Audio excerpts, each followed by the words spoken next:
what was out there in the night sky, stared up at the stars in the hopes of seeing something out of the ordinary?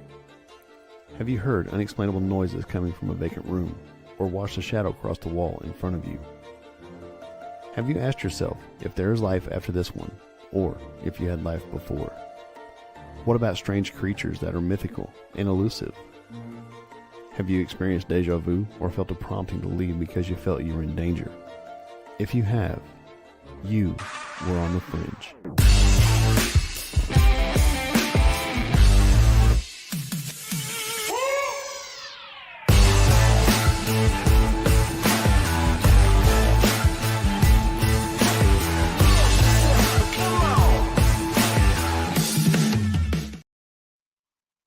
Welcome to another episode of On the Fringe. I'm Mark.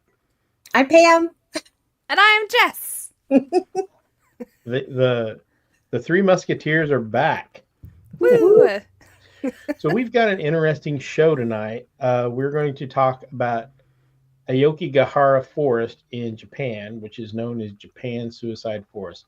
So before we get started, I want to warn everybody that this is a sensitive topic, and so we're going to try to treat it as respectfully as we can. We're going to try to concentrate on some of the other stuff besides what it's famous for now. We are going to talk about that, but you'll notice if you're on here on the live or up on YouTube or whatever, we're running a link to the National Suicide Crisis Hotline. For those of you who are listening, you dial 988. It is manned by both English and Spanish speaking people, 24 hours a day, 7 days a week. Somebody will talk to you. Please, if you're feeling any feelings like that, call, talk to somebody, get some help. Because we in no way want to condone anything like that. We want people to get the help that they need. So I believe this is still National Mental Health Month. Yes. Yes. Mm-hmm. So Yes, through the end of May. this is a good episode for that. Please, if you need the help, there are people there out there to help you. So we're going to get started. So everybody has heard of Japan's suicide forest. It's at the foot of Mount Fuji, and the locals call it Jukai, which means the sea of trees. The trees are literally so dense that it looks like you can walk across the top of them. A volcanic eruption, and I can't remember what year it was, 6 something, or maybe 864 CE. Yeah. Yeah. So this was all lava in 864. And as many of you know, lava fields and eruption zones can, many years later, turn into incredibly rich environments, lots of nutrients in the soil. And this is what's happened there. Literally a sea of trees. It's very inhospitable to walk in. The ground is very uneven. There's roots all over the top of the ground because they're growing right out of the stone. And plus, it's dangerous. There's lava tubes that can break open and you can fall in. And many people get lost and perish there accidentally because compasses don't always work right because there's a high amount of iron in the lava flows. So if you do go, because there are many reasons to go besides, what we're talking about, stay on the path, stay with the guides, because it is a dangerous place. We were talking about this backstage. I went and looked at the website for this particular forest, and it doesn't appear that you can even gain access legally anyway without being in one of the guided groups. Yeah. So, I would like to go. I would like to go to the Narasawa Ice Cave, or really the Lake Psycho Bat Cave. I want a bat cave under the house, though. And it needs to come with a car and a butler. But I mean, And no bats. and no bats. Bats are so messy. Yeah. Although they're No cute. guano. They're Art could cute. be Batman. I mean, we've never seen him in the same room with Batman. That's true. Hmm. I don't know. I do need a butler though. Have you seen my house? It's bad. I need a maid and a butler.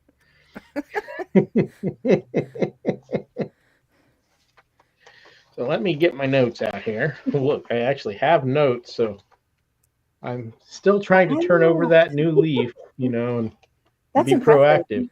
I I'm so know. proud. How many episodes in a row now? I've actually been adequately prepared. That's fantastic. Yay. So, Aokigahara Forest. There are a lot of folklore and superstitions about this forest in particular, but about forests in general in Japan. The Japanese people are a very spiritual people. They believe in 8 million gods uh, and all kinds of demons and creatures, which may or may not be both a god or a demon or what have you. Everything has a spirit. So they're a very spiritual people.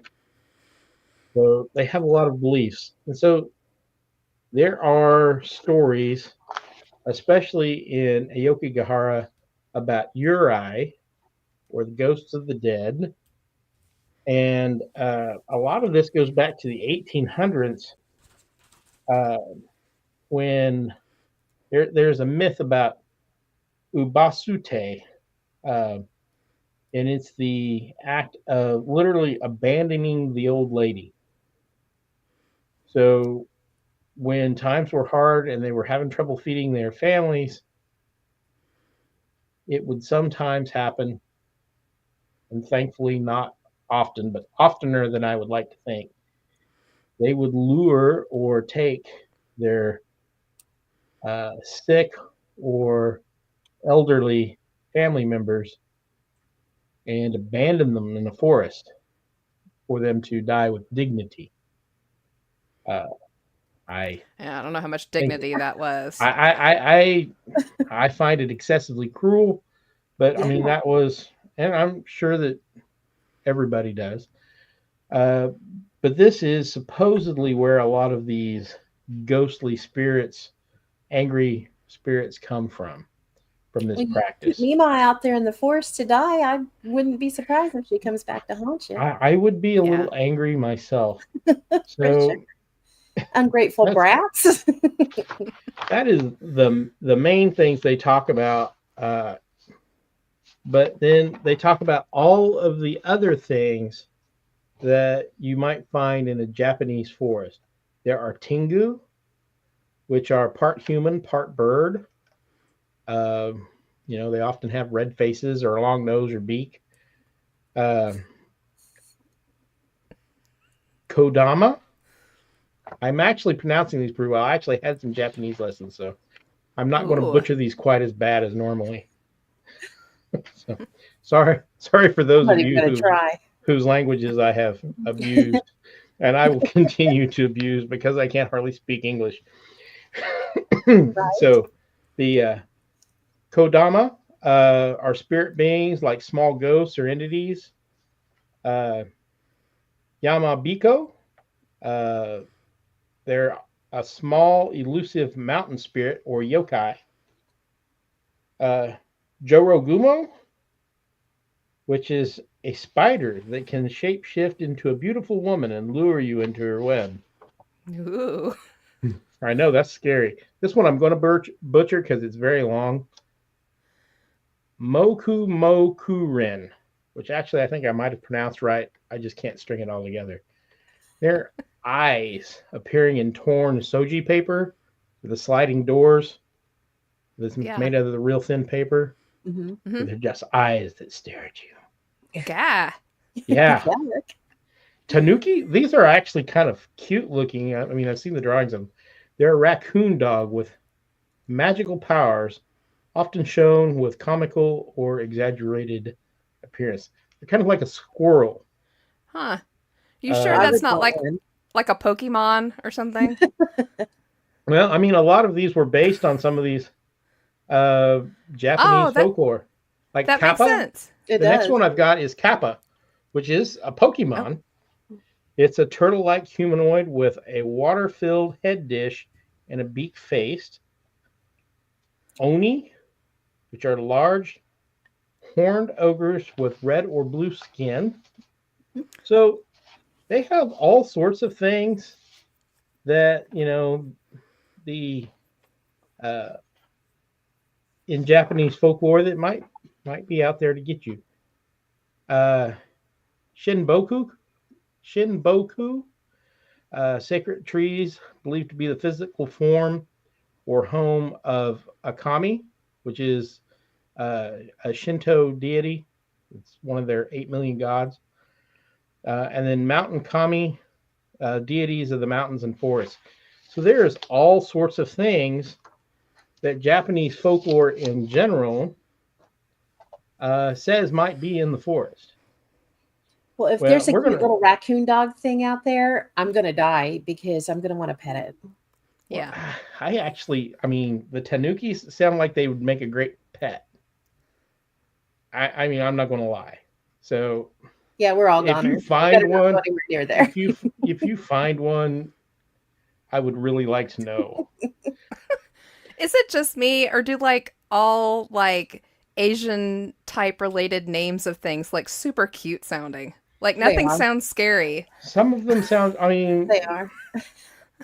right, right. Yeah. So So- she can do it too.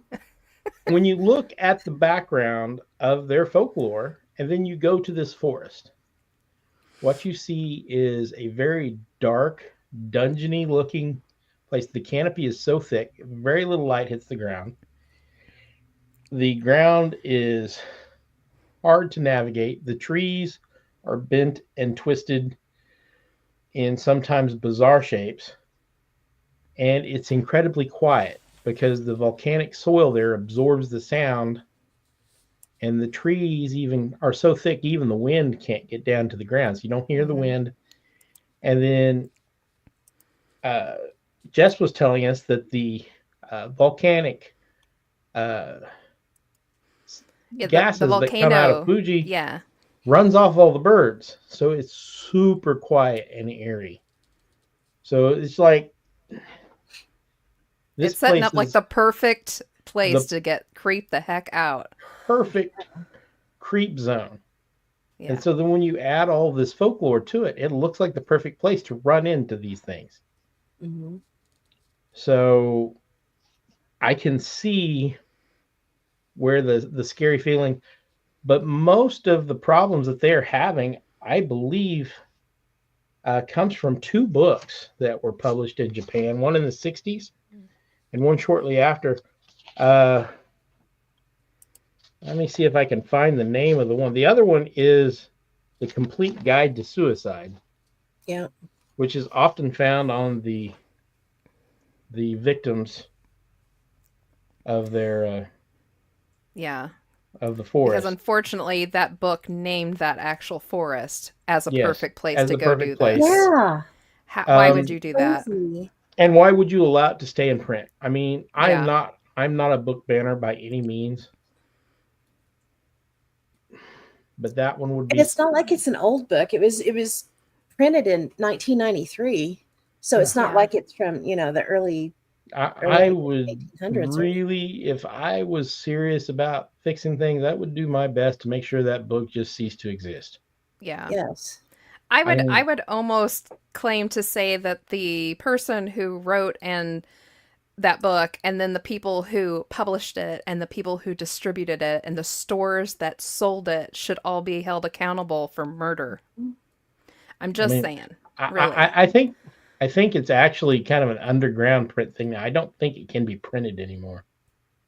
Well, I would hope not. Several of the booklets I saw online looked like they were photocopied and stapled together. Yeah. So there's that. But it is a super spooky place. And even some of the caves around there, which I really want to visit, are super spooky just because they're caves. For instance, that Narusawa ice cave, it never gets above 2 degrees Celsius year round, which is like 35 degrees, It's pretty chilly. 37. Ice exists in there all year round. Mhm. Which is So, and interesting when it's beautiful. I've got some close to a pictures. volcano, you know. Let me share this picture because it is absolutely gorgeous. I get online and look up some of these caves. This is the main reason I would want to go there, and it's beautiful, even though it's spooky. The whole forest is beautiful. So let Mhm. me share. It looks like something out of a fairy tale, or it's very Mhm. wild. So it's gorgeous. I mean, they've shown some blue light on there to make it even prettier, but It looks like the backdrop for a prom. it really does. Or is that It just does, me? doesn't it? Yep. Ian said And- his understanding was the forest was already renowned for suicide before the books were published. Yeah, It was. it was. Not as much. And Not as after prevalent. after the 2 books were published, then it got really, really Yeah. out of The- hand. The first book was called Tower of Waves.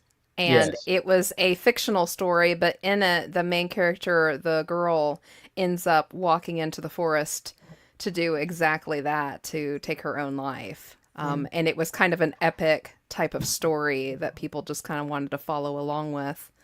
So a double Yeah. whammy there. So, and I have heard that it is a really good book.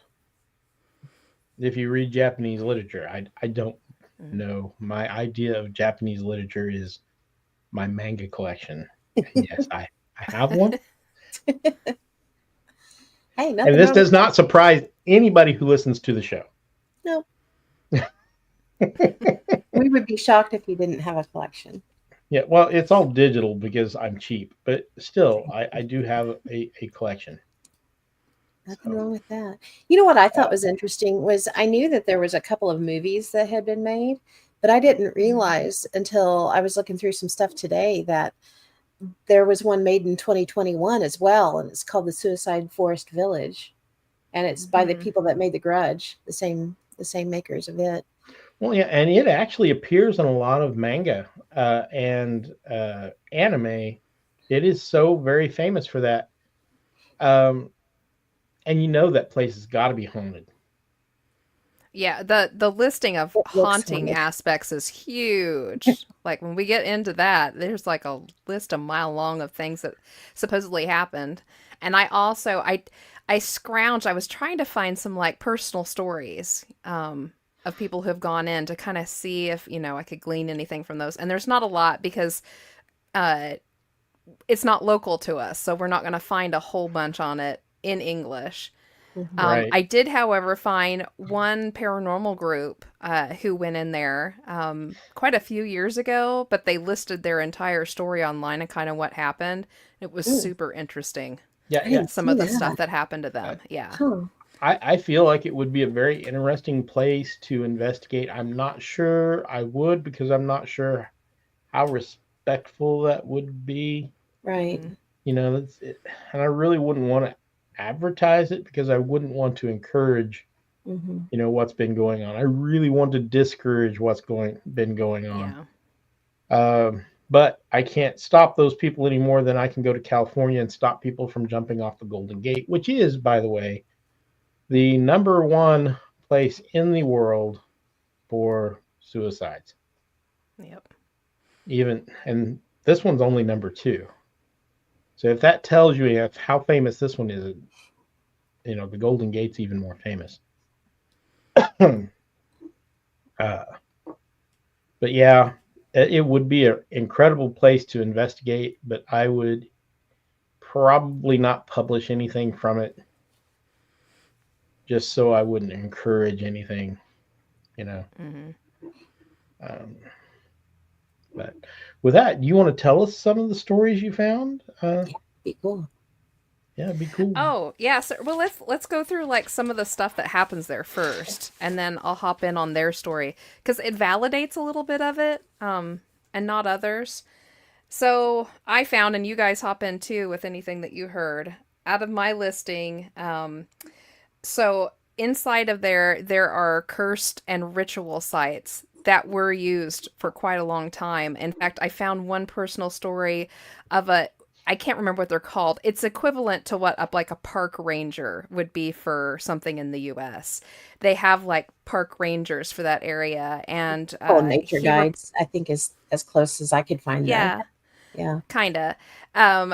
I found one report from one that said he walked in once and ran onto a group of 60 people performing an entire an entire like meditative fire thing happening, that they were trying to summon a demon. And it took him forever to get it broke up and get him out of there. That was just the kind of stuff he said that they dealt with. That is on never nearly a daily good basis. idea. No. That is never a good idea. So that's not good. There's complaints about incredible cold spots, even on summer days. Cold spots that are so low you can see your breath in them. Disembodied voices, footsteps, the sounds of people following you as you walk through. Lights and orbs that follow people all the way through. The feeling of sickness, getting dizzy, bad luck, and sometimes bad luck that'll follow you out for a time.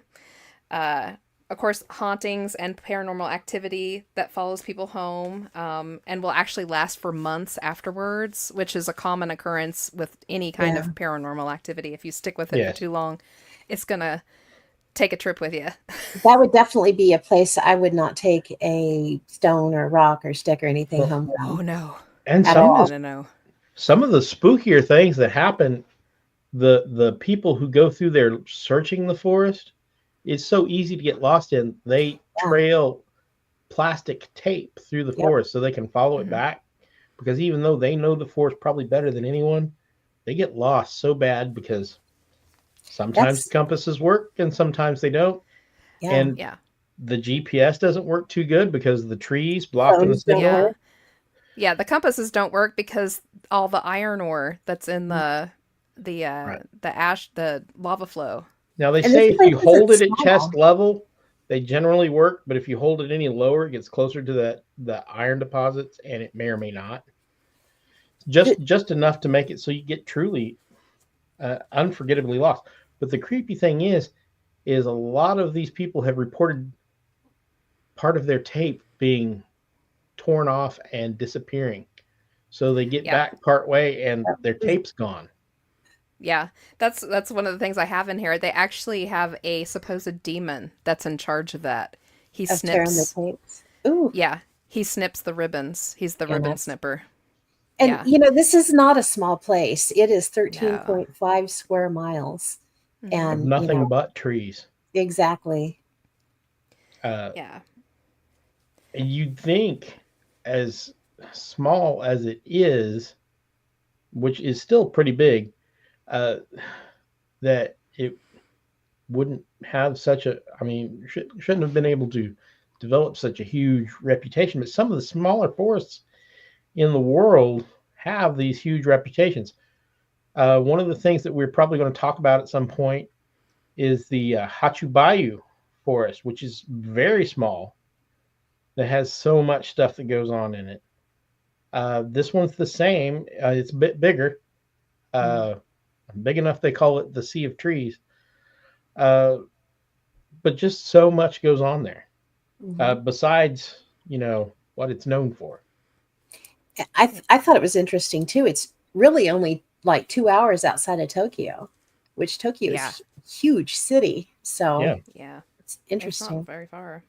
Ian said, lights and orbs could be seismic activity. I'm increasingly convinced geology has a lot to answer for. I don't think you're wrong, Ian.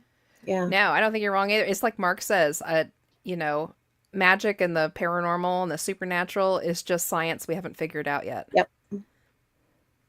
A lot of it, yeah. Okay, so moving on. we'll get through the rest of this. So, walking trails that shift directions. And the forest, they actually think that the forest in whole turns in place so that the exits change. And there might be something to that I'm going to talk about here in just a little bit. Oh, they claim there's magical places inside that people will run onto, and it'll only be found the one time and then it disappears. There's stories about all these little, like, it's almost like a fae type situation. Mm-hmm. The forest demon who will cut the ropes or the ribbons used by the hikers to find their way out. Apparitions of the victims of the suicides, and also the monks. Mark didn't mention that at the beginning, but there was also an entire group of monks for I think it was 200 or 300 years, use the forest. Yeah. They would go out and go into a deep meditation and would just basically starve and starve to death. Yeah, they also have monks today that go into the forest on a regular basis, and they have little Buddhist shrines set up all over to help dispel the evil creatures of the forest. Yeah. And then missing time. People report going in for a short hike and they leave thinking they've been there for 30 minutes. And when they come back out, they find out they've been gone for a few days. And shrieks, growls, and screams. They apparently the screaming is usually children, the sound of children screaming, and that's the one that's heard most often. And there's a little your usual. They say if you follow the screams, you're going to find a victim. There's all sorts of stories. So I always like to try to find personal stories that go along with these places, because I think it kind of brings it home for people a little bit more if you hear, like an everyday person's personal experience. And I couldn't find a lot on this because, first of all, it's out of our country. Most of the people who go in here do not speak our language, so I couldn't find a whole lot. But I did find one really interesting one, a team, and I'm not going to say who they are, or because I don't have rights to their story or anything, but I'm going to tell you a little bit about it. They went there a number of years ago, and it was a girl and a guy and their two ghost hunting friends, and they flew into Tokyo and drove out of Tokyo, and like Pam said, it's only like 2 or 4 miles away or something like that. It's like 2 hours proper. away. Yeah, you can see Fuji from you can see Fuji from Tokyo. Yeah, and it's right at the base of Fuji, so. Yeah. And they decided to go hiking through, and they were going to stay overnight. They were going to camp out overnight and see what happened. And believe it or not, interesting, this is going to set this up a little bit better so you guys can understand how this place is set up. They said they were very surprised. It was set up for people to really be a part of it. There was 2 huge areas you could park and then go up into the forest and go hiking, and they were separated by the suicide forest. One on either side, and there was a walking trail to get to the other side that goes through the middle of the suicide forest. So imagine that. So you're seeing kind of like an H shape. So you got a parking lot here, and in between is the forest, and there's a path that goes right through the middle of it to take you right to the other side. But it was from the point of view from the girl. When they got there, she said the parking lots and the areas right around that were kind of done up for families to hang out, little parks and stuff like that. She said, but once you walked into the tree line, it almost went dead quiet. Their voices just went away. And they walked in, and it just got more dense and more quiet. No bugs, no birds. And then, of course, they started seeing the lines that would go in to the forest. And they opted not to. I think they showed one picture of one ribbon and then decided not to show the rest because they didn't think it was proper. And I don't think it was either. But they said it was just the scariest, lowliest place. It was broad daylight outside, but dark as night inside. And they said they actually kind of forgot about what time was like in there because it already feels like nighttime. So you just kind of lose how long you've been inside. Anywho, long story short, she and her husband actually decided to go back because she caught cold and she didn't want to be out there much longer. But the other 2 decided to stay out there and camp. And so they hiked 30 minutes in with them to get to their camping spot and then decided to go back. And they went straight back on the same trail. And what had taken them 30 minutes to walk took them 2 hours to get back out of. Yep. And another interesting thing is they took that exact same trail back. They followed their entire path back. And not only did it take 2 hours to get back, it also took them to the wrong parking lot. So the whole story about the entire forest almost like rotating. Yeah. She wondered really if that was it, because they ended up having to walk the trail all the way back through again to get their car on the other side. Oh my goodness. Now, even more interesting than that, they said on their way back, they were followed by shadows the whole way there, skirting behind the trees. They were trying to hurry because it was starting to scare them. And they were also hearing that weird whispering and sometimes that screaming sound behind them. Yeah. So they they found their car, they got back into Tokyo and stayed the night. And in the morning she said it was probably about 5 a.m, they got a frantic phone call from the two that had stayed overnight in the forest saying, "Come and get us now. We can't do this anymore." And they were like, "Well, can you wait a little while? We still need to check out and do all this stuff." And they were like, "You do whatever you want, but we're walking right now. We're going to walk towards Tokyo. And you meet us wherever you run into us." And she said that they've never, ever told her or her husband what happened that night. Neither one of them have ever said. But they found them 5 miles outside, headed back towards Tokyo. They literally just started walking while they were on the phone with her and didn't stop. So they made 5 miles in 2 hours, basically.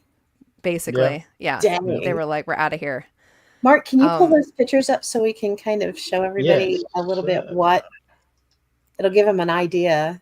There's like a path that would have gone through that they would have followed. That's the walking path. Yeah. Ideas about the missing time and stuff there. We've had missing time here. We've had disappearing and reappearing houses and whatnot around here. Think about how close this is to this active volcano. Mm-hmm.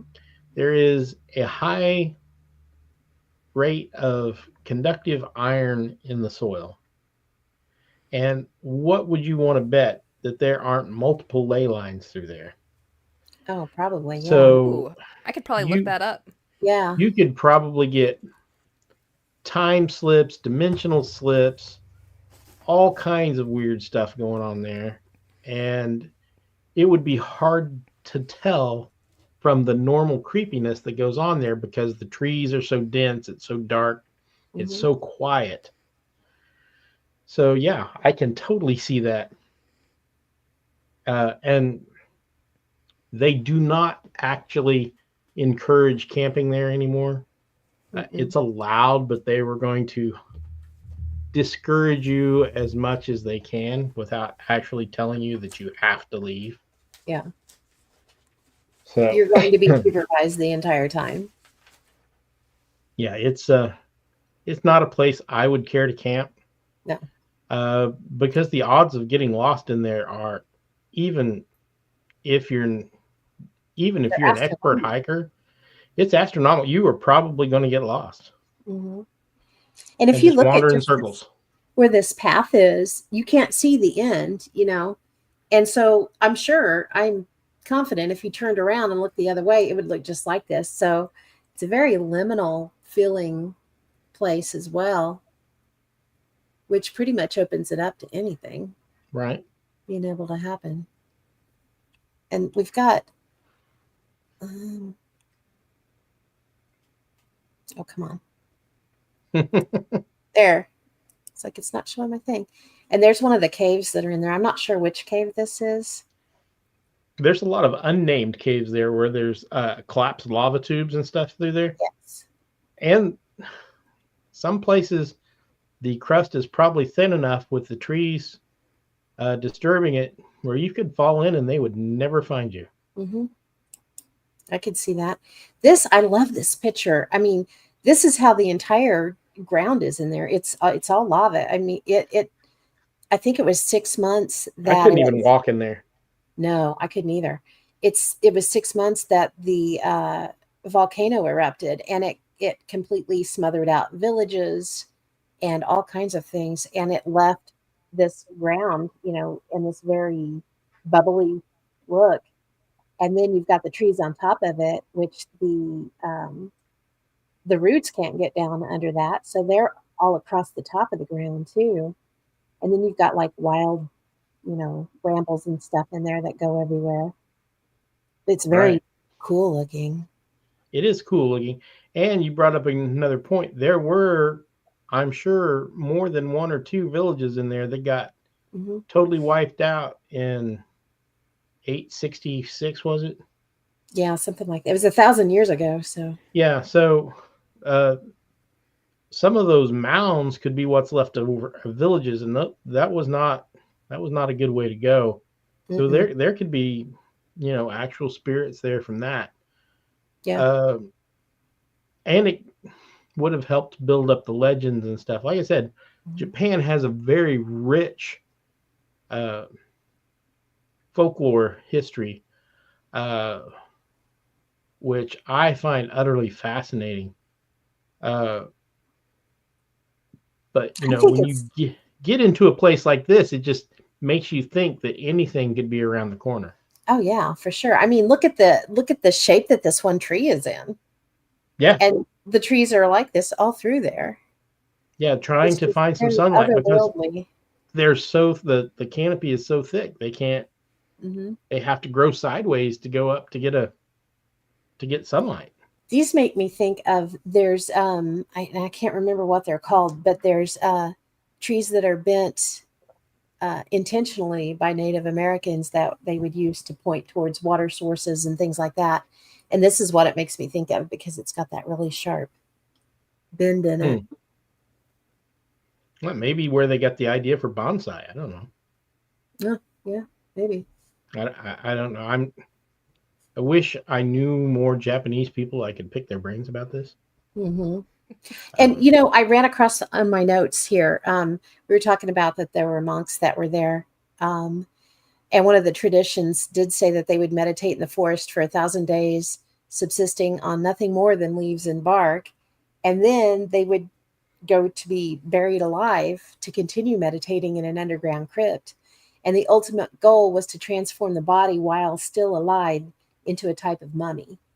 yes. And yeah, so there's like the remains of 18 of these self-mummified monks they're on display in different parts of Hmm. Japan, which is crazy. And I can try to pronounce the word Soku Shinbutsu. Soku Shinbutsu. I don't know. That's pretty close. If I'm not reading it, I can't pronounce Japanese very well. I'm reading it. I can't pronounce it, so you're way ahead of me. What did Ian say? Interesting that two volcanic areas, Mount Fiji and Mount Shasta, have a strong association with weird activities. It's interesting that you say that, Ian, because I was More thinking, than one, yeah, more than two. when you guys were talking about them finding, what was it, 60 people that were trying to raise a demon, that I was thinking of Mount Shasta and the fact that so many gather there to try to work magic things. A Yeah. lot of volcanic locations in the world have a lot of weird things that go on there. And so, yeah, it is an interesting point that you've brought up. And maybe that should be a show sometime. The correlation between weird things and volcanic activity. Yeah, let me back it up. Um, Yeah, that would that be. might be something interesting to look at in the future. Because Ian did bring up a very good subject there. I mean, it is interesting. Hmm. And I think it's pretty wild too that, you've got Mount Fiji, which is the volcano, which we all know, lava is molten rock. That's how hot the volcanoes are. But right next to it, you've got this ice cave that is got ice in it all year round, all the time. It's a little above freezing constantly. So I think it's fascinating that it's just consists of this, just right next to each other. Yeah. I'd really love to go there. I think they've got some sort of glowing worm that lives in one of those caves that Hmm. is really interesting. So That's pretty wild. I'd Did you like find to it? check- All right. I did. I'm going to have to do a little bit more research on it because it's really hard to find a flattened map with the ley lines laid on it all the way across. But there is a ley line that runs through it. In fact, there's a huge conglomeration of them that meet in the Sea of Japan, and one of those go over it. And by the looks of it, and don't quote me on this because I can't be for sure until I get it all laid out. I'll have to work on it a little bit. But it looks like it may be the same ley line that runs through Tahlequah. and That's wild. everybody knows there's a lot of weird stuff in Tahlequah. Yeah, for sure. And then there's the paranormal Yeah. stuff. Yeah. Yeah. They're not far from our parallel, this forest. It's all along the same band, so That's interesting. fascinating. Yeah. That is interesting. So Yeah, I Yeah. have to do some work on that one, but I'll do some work on it and we'll do an update at a later time. all right, that sounds good. Yeah. So we've got a few more slides, do we? I got a couple more. This next one was it's a picture of just discarded belongings that are left in an area of the forest where the suicides are most often occurring. And I have seen tons of photos of left behind belongings. This is one of many, many, many. That is, ooh, that's Yeah. creepy. It is creepy. It's sad. Hmm. I did quite a bit of research for this one, and I was left with a very deep sense of sadness about how many people felt the need to do this. And Yeah. it anybody who's listening, anybody who's watching on the deal, I encourage you to donate your time or money to suicide prevention. I've had family members. This one's a hard one for me. So please share the hotline 988 with people. If you feel the need to volunteer, please volunteer. Please donate your money to these organizations.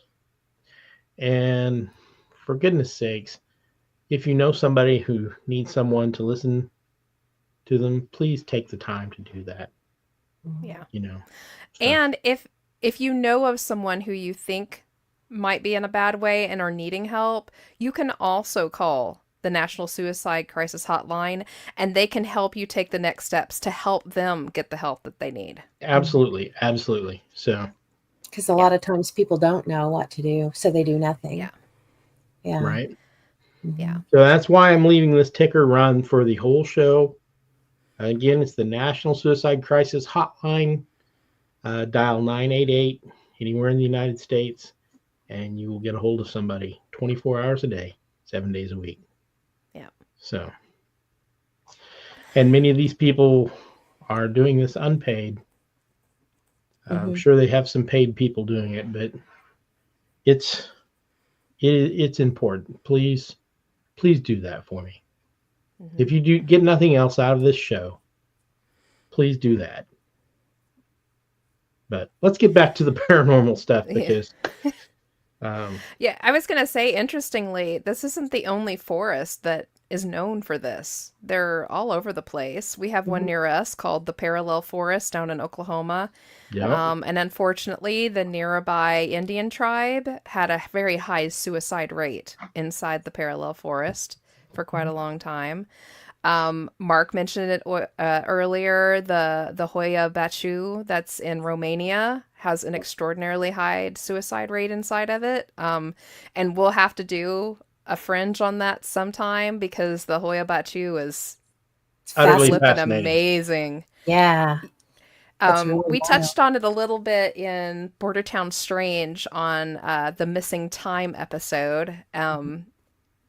Just the missing time stories are amazing out of it. So Right?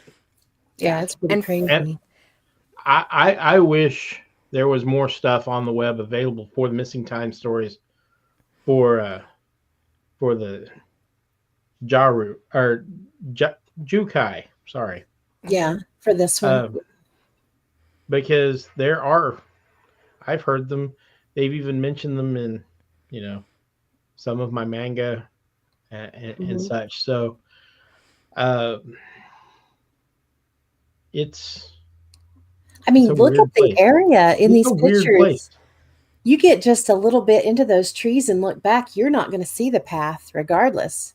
I'm surprised that there's no Sasquatch like activity there, because that looks squatchy to me. Doesn't it? But I don't know if, I'm not aware if there's any Japanese. Oh, yeah, there is. Is there? Yeah. I can't remember what they're called. I'll find it. I'm on the hunt. Okay, while you're hunting, Okay. I just didn't run onto them, but that looks like a place where you'd find one. Right. We talked a little bit about how they stopped reporting, and I ran across on my notes where it was. So after a high number of suicides was reported in 2004, there was a total of 108 within the forest. Officials stopped publicizing the deaths for fear of glorifying the practice, because it was already glorified enough at that point. So in 2009, they started hiring people to patrol the forest and to approach anyone that might not look like they were the average tourist, to find out if they were okay and did they need help. And so it did help discourage some suicides. But there were ongoing reports of bodies being discovered. And this particular, so the photographer that took this picture here, his name's Tomas Lazar. He did say that his guide that took him into the area where most of the bodies were discovered, that guide had once discovered 36 bodies within 37 days. That's nuts. Now, I believe these same groups have actually located lost hikers too, so that's a good thing. They have, for sure. So I wonder how many of the people whose bodies they have found just got lost. Yeah, it makes you wonder, doesn't it? Yeah. Yeah. I found it. Yay. They're called the Hibagon. And it's the same as a Bigfoot or a Yeti. Here's a little sketchy sketch. Oh, nice. Nice. So I would expect to maybe see one in that forest, or maybe not, because the trees are so thick they could get right up on you. You'd never find them. Oh, for sure. Yeah. I mean, if they lived out there, they would know the ins and outs of. They say a human being gets 20, 30 feet away from you in the right part of the forest, you won't find them. Well, look at the day that we took the paranormal club just outside of town and walked them down over Stone Bridge and stuff. And we passed a hunter that was in a tree that none of us except for one person saw. And that was on our way back out. I mean, and we walked within 30 feet. We screwed up his day bad. Probably less than that. Probably about 20 feet of him. Oh, I know. Felt bad. I did feel bad. We messed up his deer hunt really bad. And if you're listening, or somebody you know is listening, please tell that gentleman that we're very sorry to have. We are sorry. I know one of the ladies was like, sorry, and he just shook his head, sitting in the tree. Oh, darn it. I did have one people out here looking for stuff. This is the last slide that I had. And this is a sign that they have posted at the entrance to the forest. And it translates into quietly think once more about your parents, siblings, or children. Please don't suffer alone and first reach out. And then they give you a number. Yep. And they put a number along the bottom to call. So I like the idea of the 3-digit number. I hope that many other countries adopt this to make it easier to share. And I think can't you text that number too? I don't think you actually have to call. You might be able to. I'm not sure. I've got the site here. There is a website, https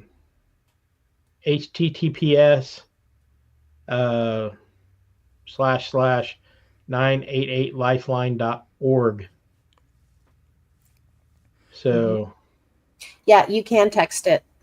Text 988. Because I know there's a lot of people that don't like to talk on the phone, and this would be a way that you could do it without even having to do that. Silently. So please do that. Ian has a good one. says, I wonder if there's a primeval genetic built-in fear of forest for humans, thinking of fairy tales hundreds of years old, Hansel and Gretel, Little Red Riding Hood, etc. I think you're correct, because Yeah. when you go into forests, they have things like wolves and bears Hmm. and snakes. And it's And so easy for spiders. especially kids to get lost, Yes. or bit, or Yes, a attacked. normal forest is bad enough to get lost in. Some places dense as that, it's got to be absolutely frightening. And as quiet as it Yeah. is, Yeah. it Oh, just yeah. absorbs the sound. So Mhm. somebody could be 100 yards from you, you never hear them. Hmm. Hey, So- Mark, I emailed you a picture of the Hibagon. Roger. It's pretty great. I thought it deserved more than like me sticking my phone up by my Oh, my camera. that's all right. Hold on. We're gonna share this bad boy. This Yeah. is fun. Present. Yeah. Image file. I will say there, I don't believe there's one continent on the planet that does not host some version of Bigfoot. Yeah, I was A surprised. little off topic, but yeah. This is the first one I've Not seen really. for Japan. It's all Share connected. We screen, can make slides of PDF, Bigfoot extra camera, video file. Yeah. I am having trouble. I'm gonna have to. Why can't I share that? Slides of PDF. It's not letting me. Here we go. Do you get it? I got it. Yay. Yeah, because everyone at home needs to see this. Yes, isn't it? Isn't it lovely? I don't know what's funnier, the big like statue or the little sign. I don't know. They're both pretty. They're cute. both pretty spectacular. Yeah, that's what I was thinking. I like the, Yep. the conveniently grown flowering bush in front of me. In the way. Yeah, Yes, it conveniently hides the nethers. there we Yes. go. So, wow, right? Yeah, it's really Yes, I scary. am. By the way, because of the subject matter and stuff, I'm going to mark this as explicit when I post it on Spreaker for all of our audio listeners out there in the podcast land. So, Yes. I do think we need to touch a little bit on the good deeds that also go along with the story. We were talking about it backstage. There's several people that actually spend their time at the forest nearly daily, and they follow these people in and sit with them and try to talk them through it and talk them out of it and that takes succeed a a special lot. kind of person. Yes.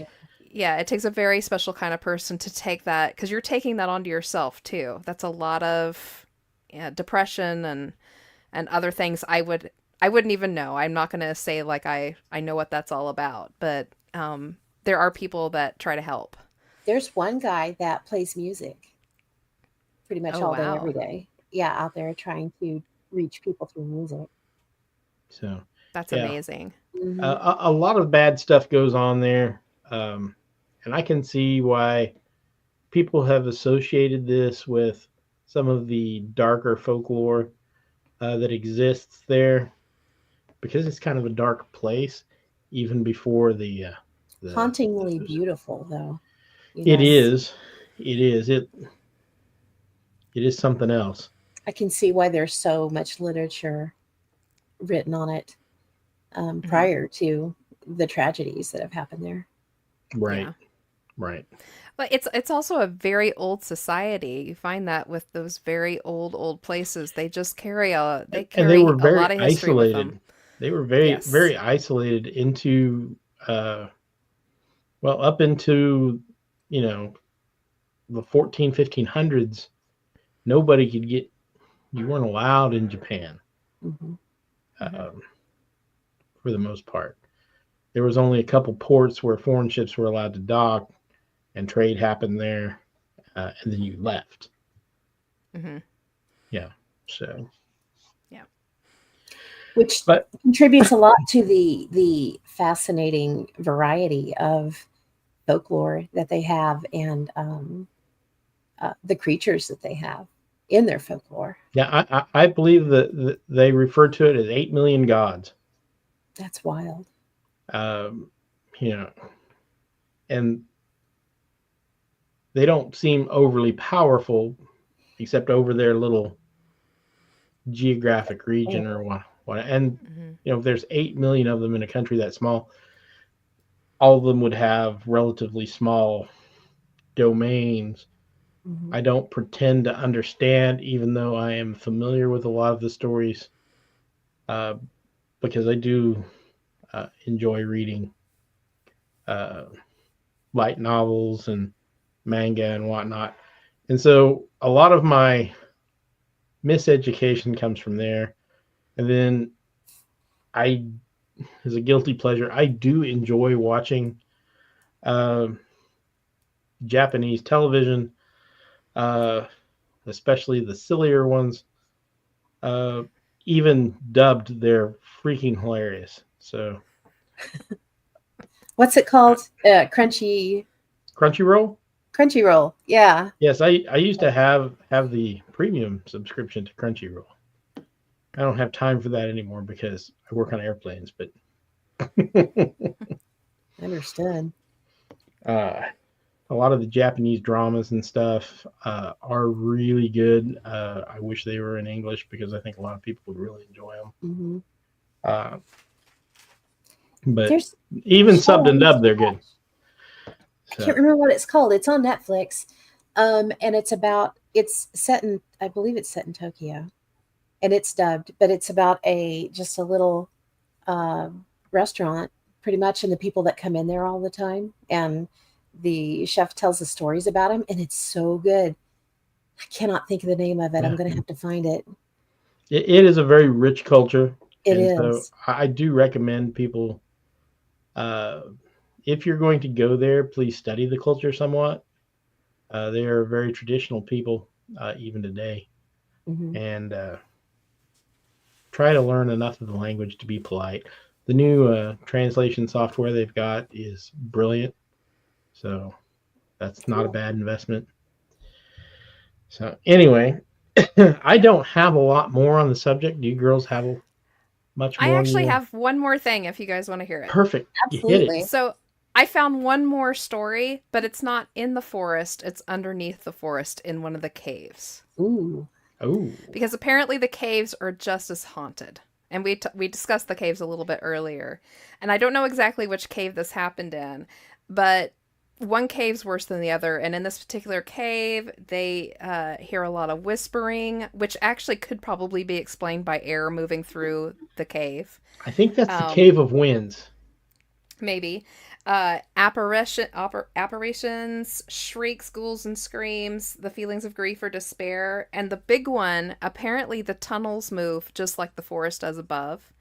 They have issues with the different tunnels and stuff that the spelunkers use, moving on them or shifting or changing directions. And back in 2017, they had 2 spelunkers that were trapped down in the cave for a few days. They went missing. And they finally emerged after 3 days with an incredible story. They had taken one of the main routes down that everyone takes, and it gets down to the end where it kind of fingers out a little bit, and they took one of the fingers to go down in a little bit further. And when they got done, when they hit the end of it, they turned around to go back, and they hit another dead end. And they were literally trapped inside of a double-ended section that had no way out. It's as if like somebody had come and sealed off the end that they were in, and they were stuck. I would bet money that is the Fugaku Wind Cave. Perhaps. They slept and lived in there for a couple of days without an end, without a way out, and they went to bed, and when they woke up, it was open again, as if it had never been closed, and they just spelunked their way right back on out again with that incredible story. Disappearing, reappearing cave entrance, basically. Right. Well, I mean, but they were down in the very depths of it in one little finger. And they went out of the main walk and went through this little finger, got to the end of it, turned around to come back out again, and that entrance to the finger was gone. So they were deep down in. It's a fairly stuck. big cave That's system. Well, they're lava tubes, so Yeah. you know they go everywhere. Yeah. They said that, they can't prove it, that's what happened, but that was the same story both men told when they Why came out. would they stay in there for 2 whole days if they didn't have to, Exactly. Yeah. That's wild. Yeah. I did find that Netflix show. It's called Midnight Diner, or Shinya Shokudo in Japanese.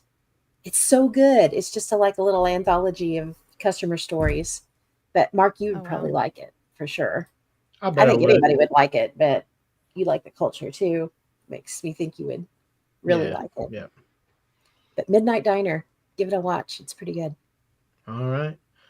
Well, if everybody is about done, I'm going to call this one. And once again, I remind everybody who's listening or watching, National Suicide Crisis Hotline, dial 988. If you or someone you know needs help, please use it. For goodness sake, there is help out there. And I hope that many other nations adopt a system similar to this for the same reason. It's very easy to memorize and share. So please do. And I'll put that in the notes for the podcasts to do that. Cool. All right. So with that said, I'd like to wish everybody good night. Thanks for sticking with us for an hour. And we will catch you in 2 weeks. And next week, what are you guys going to be talking about on Border Town Strange? We're going to have Jason Roberts back on. Yes.